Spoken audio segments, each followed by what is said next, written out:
کہانی اس کا نام کوئی نہیں لیتا۔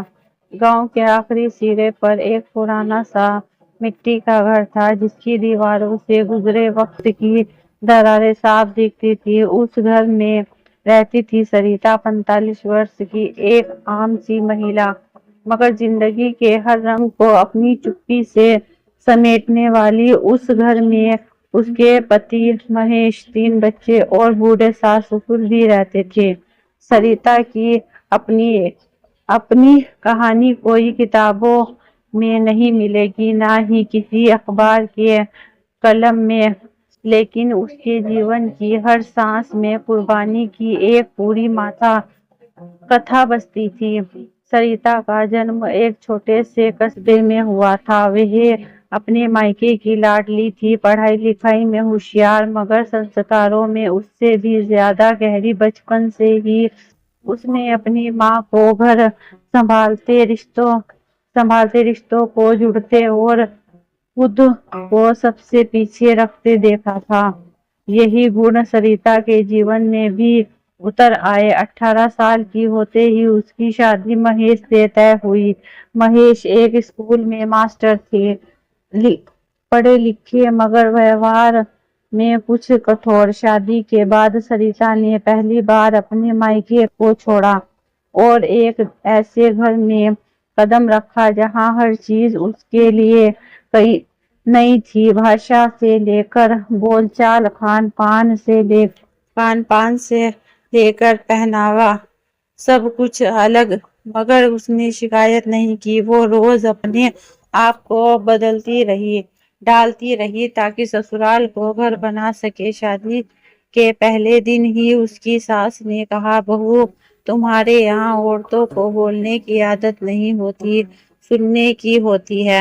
سریتا نے اس دن چپ چاپ سر جھکا لیا، لیکن اس دن سے اس کی آواز دھیرے دھیرے ہونے لگی۔ ہر صبح 4 بجے اٹھنا، ساس سسر کے لیے چائے بنانا، پتی کے لیے ناشتہ بنانا، بچوں کے لیے ٹفن اس کی دن چریا کا حصہ بن چکا تھا۔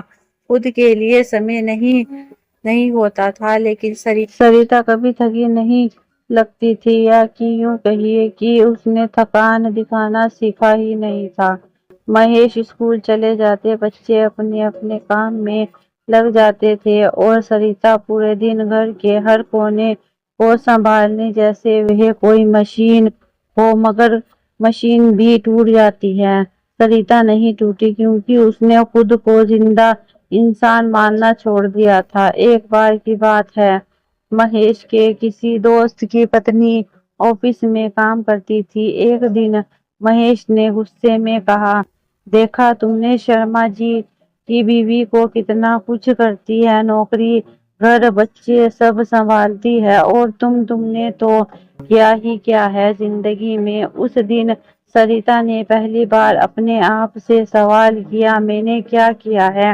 اس رات جب سب سو چکے تھے، وہ چپ چاپ رسوئی میں گئی اور اپنی پرانی ڈائری نکالی، وہی جو اس کی ماں نے ودائی کے سمے دی تھی، سالوں بعد بند۔ اس ڈائری کو کھولا اور لکھا، کیا میں نے کچھ نہیں کیا؟ کیا مائکے کو چھوڑنا کچھ نہیں تھا؟ کیا اجنبیوں کے گھر میں اپنے سپنوں کا گلا گھونٹنا کچھ نہیں تھا؟ کیا بچوں کے ہر درد کو خود میں اتارنا کچھ نہیں تھا؟ کیا پتی کی ہر بات کو سچ مان کر چپ رہنا کچھ نہیں تھا؟ کیا دن بھر کی تھکان کے بعد بھی مسکرانا کچھ نہیں تھا؟ اس رات اس کی آنکھوں سے آنسو تھم نہیں رہے تھے، لیکن صبح پھر وہی مسکان تھی، بناوٹی مگر استھر۔ وہ مسکان اب اس کے چہرے پر استھائی ہو گئی تھی، جیسے کوئی نقاب۔ سمے بیتتا گیا، بچے بڑے ہوئے، بیٹے کی شادی طے ہو گئی، نئی بہو گھر میں آئی۔ وہ ماڈرن تھی، تیز تھی، آتم نربھر تھی۔ پہلے ہی دن سے اس نے کہا، میں سب کے کام نہیں کروں گی، اپنا سب خود سنبھالے۔ مہیش چونکا مگر چپ رہا۔ سریتا نے مسکرا کر اسے پانی دیا اور دھیرے سے کہا، اچھا کیا تم نے خود کو کھونے نہیں دیا۔ اس رات سریتا کی بہو اس کے پاس آئی اور پوچھا،